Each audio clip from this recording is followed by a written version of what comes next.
नमस्कार बच्चों। तो आज हम लोग देखने वाले हैं HC Verma chapter number 29 question number 15 का सॉल्यूशन।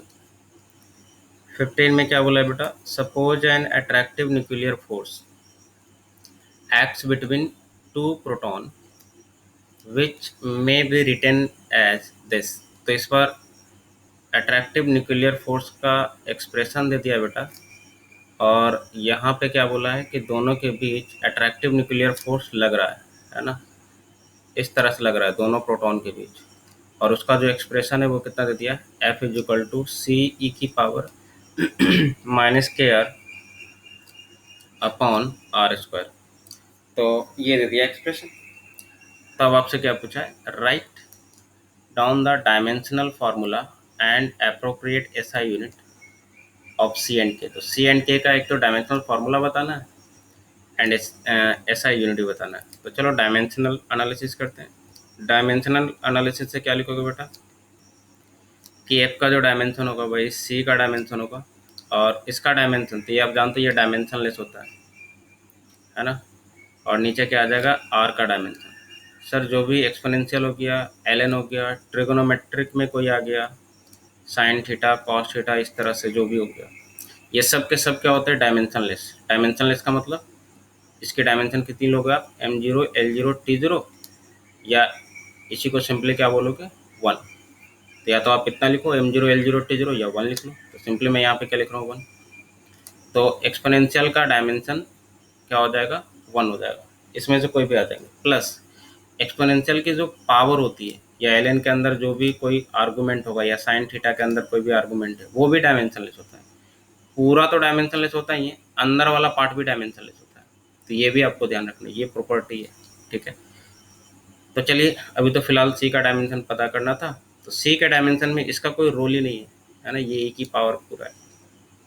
तो एफ का डायमेंशन तो बेटा आपको पता है, force is mass into acceleration. तो मास का एम, एक्सेलरेशन का LT - 2, एंड आर इज तो लेंथ से रिलेटेड है, तो आर का क्या आ जाएगा? L²। तो सी का डायमेंशन सिंपली क्या आ जाएगा? ML³ T - 2। एक तो ये हो गया। अच्छा, अगर यूनिट बताना है SI यूनिट, तो आप यहीं पे लिख लो। इसकी हो गई kg, ये हो गई मीटर क्यूब, और ये हो गई पर सेकंड स्क्वायर। तो आप ऐसे भी लिख सकते हो, या आप यहाँ से लिख लो सी की यूनिट, ये हो गई इसकी फोर्स की न्यूटन, और इधर आप R² लगाओगे तो मीटर स्क्वायर आ गया। सिंपल। तो दोनों तरीके से लिख सकते हो। तो ये तो हो गया सी की वैल्यू। अब के पे डिस्कशन करो। तो के तो सर यहाँ छिप के बैठा हुआ है, और ये तो मुझे पता है कि आर्गूमेंट के अंदर भी क्या होता है? डायमेंशनलेस। इसका मतलब के का डायमेंशन इंटू आर का डायमेंशन, यहाँ पे माइनस साइन को हटा दो क्योंकि वो डायमेंशनलेस होगा सारा, -1, that is equal to dimensionless. तो आप फिर से या तो ये लिख लो या तो ये लिख लो। तो मैं इतना लिख लेता हूँ, कैलकुलेशन आसान हो जाएगा। तो के का जो डायमेंशन आएगा 1/r, 1/r का मतलब L-1 है ना, क्योंकि 1/r का मतलब 1 लेंथ, तो ये आ जाएगा। तो इसकी यूनिट बताओगे ऐसा यूनिट, तो मीटर इनवर्स हो जाएगा, है ना। ऐसा यूनिट मीटर इनवर्स। और पार्ट बी में देख लो, यहाँ पे इनवर्स लगाया भी है बेटा, है ना। यहाँ पे देखो पावर -1 दिया है, तो ये यूनिट को रिप्रेजेंट करता है ना। तो पार्ट बी में क्या बोला है? सपोज दैट के इक्वल टू 1 फर्मी इनवर्स। तो के की वैल्यू दे दिया कितना? 1 फर्मी इनवर्स।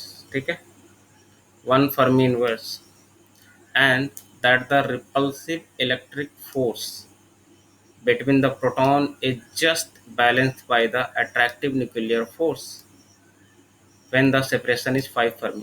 तो अब बोला है क्या कि ये जो दोनों प्रोटॉन थे ना, ठीक है, ये बैलेंस किया गया किसके कारण? तो एक तो न्यूक्लियर फोर्स जो लग रहा था अट्रैक्टिव, अभी अभी जो एक्सप्रेशन दिया था, और ऑब्वियसली सर इसके पास चार्ज है, तो चार्ज के कारण एक तो रिपल्सिव फोर्स तो लगेगा ही सर। तो ये दोनों जो है ना बैलेंस कर रहा है। इसका मतलब आपको क्या करना है? Simply electrostatic force equal to nuclear force. ठीक है, तो इलेक्ट्रोस्टैटिक फोर्स क्या लिखोगे आप? के की वैल्यू 9 × 10⁹ Q1 Q2 कितना लिखोगे बेटा? चार्ज तो 1.6 × 10⁻19 होगा। प्रोटॉन और इलेक्ट्रॉन पे चार्ज क्या होते हैं? मैग्नीट्यूड सेम होता है, बस अपोजिट साइन होती है। तो के Q1 Q2, तो ये स्क्वायर कर दिया, डिवाइडेड बाई आर। आर दे दिया बेटा, दोनों के बीच सेपरेशन दे दिया है। यहाँ पे आप चेक करो 5 फर्मी, है ना। तो सेपरेशन दे दिया 5 फर्मी, तो 5 into 1 fermi is what 10⁻⁻15 metre, ऐसा यूनिट में कर लिया। And that is equal to, यहाँ पे आप चेक कर लो एफ की वैल्यू कितना है सी, तो सी ई की पावर माइनस के आर, एंड के की वैल्यू दिया है बेटा, है ना, के की वैल्यू 1 फर्मी इनवर्स। ठीक है, तो अब आप यहाँ पे या तो ऐसा यूनिट में कन्वर्ट कर लो या फिर ऐसे ही रहने दो। ऐसे ही क्यों सर, क्योंकि दोनों फर्मी में ही दिया है तो कन्वर्ट करने की ज़रूरत भी नहीं, या तो कन्वर्ट भी कर सकते हो, है ना। तो मैं तो ऐसे ही लिख रहा हूँ, माइनस के की वैल्यू 1, ये फर्मी है 1 फर्मी, इंटू क्या लिखोगे आर की वैल्यू कितना, सॉरी 1 फर्मी इनवर्स है, आर की वैल्यू कितना है बेटा 5 Fermi.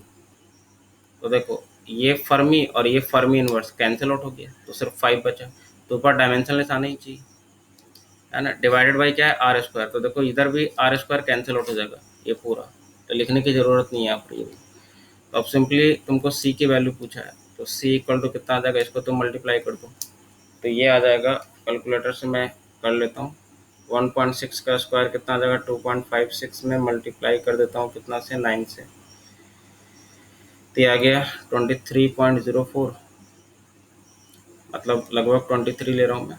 And to power check कर लो, तो -38, एंड ये हो गया +9, तो -29 डिवाइडेड बाई ये वाला पूरा आएगा बेटा नीचे, ई की पावर कितना आएगा सोचो, -5 आएगा, है ना, -5।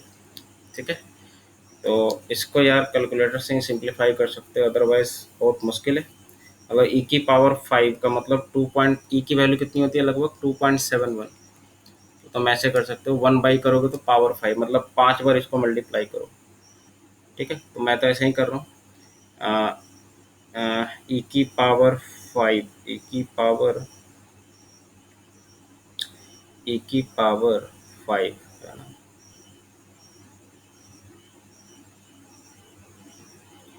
तो ये आ गया 148, क्योंकि ये ऊपर चला जाएगा, है ना, ये माइनस है तो ये ऊपर चला जाएगा, ई की पावर +5 हो जाएगा, तो नीचे हटा दो, ई की पावर 5 से डायरेक्ट मल्टीप्लाई कर रहा हूँ, इंटू 23, तो ये आ गया यार 3413 इंटू 10⁻⁻29, और डेसिमल शिफ्ट कर लो तो 123, तो यहाँ पे 1000 से मल्टीप्लाई करना पड़ेगा, तो ये आ जाएगा 3.4 इंटू 1000 से मल्टीप्लाई करोगे तो 10⁻⁻26, तो ये आया सी की वैल्यू इतना, है ना।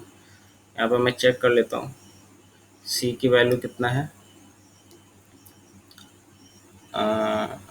615 में 3.4 इंटू 10⁻⁻26, तो सही है, सी की वैल्यू सही आ रही है। ठीक है, तो आई होप कि ये पूरा सिचुएशन आपको क्लियरली समझ में आया होगा। अच्छा, एक चीज़ यहाँ पे और मैं बताना चाहता हूँ बेटा, जैसे यहाँ पे गड़बड़ी हो सकती है कुछ। ठीक है, फर्मी इनवर्स को कैसे डील करेंगे, जैसे यहाँ पर तो मुझे कन्वर्ट करने की ज़रूरत ना पड़ी, बट हो सकता है कि आपको अगर कन्वर्ट करने की ज़रूरत पड़ेगी तो कैसे करोगे। जैसे एक एग्जांपल लेते हो, जैसे मान लो फ्रिक्वेंसी है, फ्रिक्वेंसी क्या होता है आप जानते हो 1/टाइम। ठीक है, तो इसको आप हर्ज भी लिख सकते हो या पर सेकंड भी लिख सकते हो, दोनों यूनिट होती है ना। पर सेकंड का मतलब सेकंड इनवर्स भी लिख सकते हो, ऐसे लिख सकते हो, तो मैं सेकंड इनवर्स पाता हूँ। जैसे मान लो फ्रिक्वेंसी दे दिया 10 सेकंड इनवर्स, तब तो कोई दिक्कत नहीं है ना। अब अगर मान लो यहाँ पे कन्वर्जन वगैरह से रिलेटेड मैं बोल रहा हूँ, अगर फ्रिक्वेंसी दे दिया बेटा 10 आवर इनवर्स, ऐसे भी तो रह सकता है ना यूनिट, आवर इनवर्स भी रह सकता है, सेकंड इनवर्स भी रह सकता है।